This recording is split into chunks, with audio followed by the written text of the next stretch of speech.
Shalom, everybody. Rabbi Edelstein here with a very, very, very special edition of Rabbi Ian 3, brought to you as always by MEOR DC. Why so special? Because a little over 24 hours from now, we, the Jewish people, enter into a very, very special holiday. The holiday known as, it actually has 4 names, 3 in the Torah, 1 in the prayer book in the Siddur. And each of these names, these designations, emphasizes another beautiful theme and aspect of the holiday. We, of course, call it Passover, Pesach, because God passed over the Jewish homes on the midnight of the 15th of Nisan when he struck the Egyptians with the plague of the firstborn, the final plague. And hours before that, he had commanded us, we were commanded to slaughter a lamb, one of the main deities of the Egyptians, put the blood on the doorposts of our house, signifying our faith in God, our dedication to serve him. And we roasted that lamb and ate it. And then at midnight, the death of the firstborn, God passed over the Jewish homes, and the firstborn were struck. And then we were whisked out of Egypt. So that name Pesach, Passover, emphasizes God's love for the Jewish people, taking us from a low state of servitude, physical and spiritual, and bringing us out.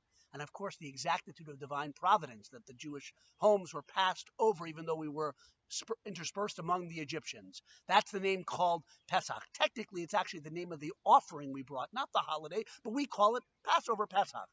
The Torah calls it more often Chag HaMatzot, the festival of matzahs.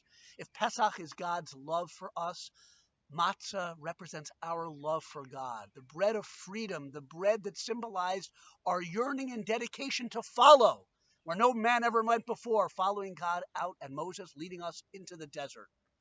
Chag HaMatzos, and the bread, the matzah, the unleavened bread, is more, that's not just an accident that we left before the bread had become leavened. It itself, the great sages explain, is a bread of freedom. I'll get back to that in a second, I hope.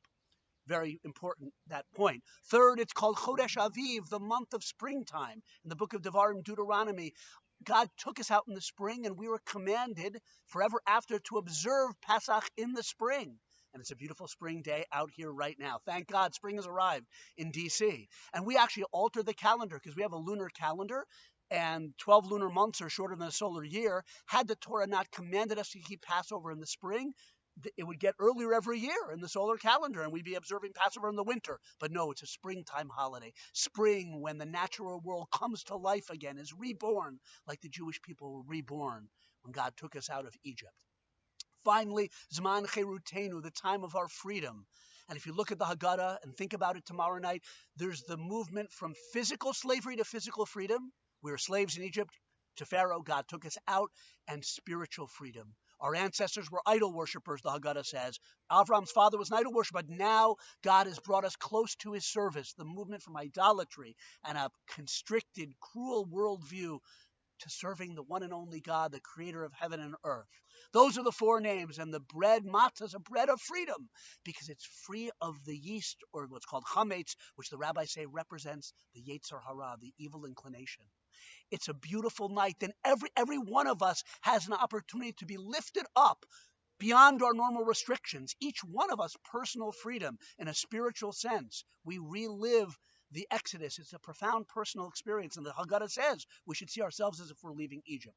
4 beautiful names, a night above time, going back to Abraham, going forward to Eliyahu Navi, Elijah, who ushers in the Messianic era. That's why he's there, because the Exodus was the beginning of the move of mankind from spiritual slavery to freedom, completed in the Messianic era, God willing. Have a wonderful Pesach.